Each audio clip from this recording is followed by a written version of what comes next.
Officials in Pakistan say a U.S. Predator drone fired missiles into a Taliban stronghold near the Afghan border today, killing at least 24 people. In the last 3 days alone, drone-launched attacks have left more than 50 people dead in what some are calling a kind of escalation of the military campaign along the border. As we hear from our own Richard Engel tonight, however, the Taliban's hold in the region is actually getting tougher to break. From the snow-capped mountains on the border between Afghanistan and Pakistan, the Taliban's influence is spreading, now moving deep into Pakistan's Swat Valley, a resort area once called the Switzerland of Pakistan. For over a year, Pakistani troops have been locked in a tough battle with the Taliban in Swat.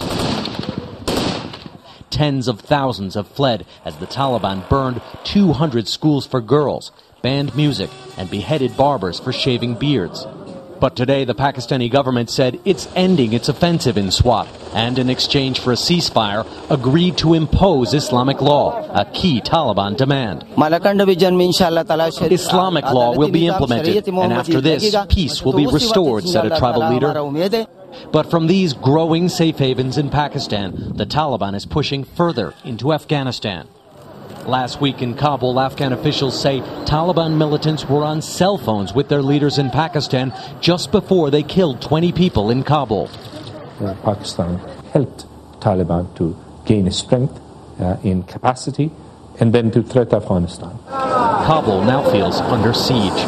This morning at a bus station in Kabul, passengers packed quickly and strategically, squeezing boxes onto buses, even piling cars on top of them.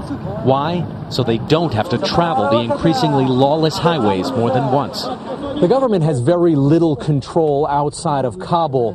This bus is headed to Kandahar. It's about a 7-hour drive from here, but passengers and drivers say the Taliban will sometimes set up roadblocks just 10 miles outside of Kabul, and that the militants will often board buses just like this one, check the passengers' ID cards, and take away anyone associated with the government. This driver told me he's seen the Taliban behead Afghan soldiers by the roadside as the Taliban expands its control on both sides of Afghanistan's border. Richard Engel, NBC News, Kabul.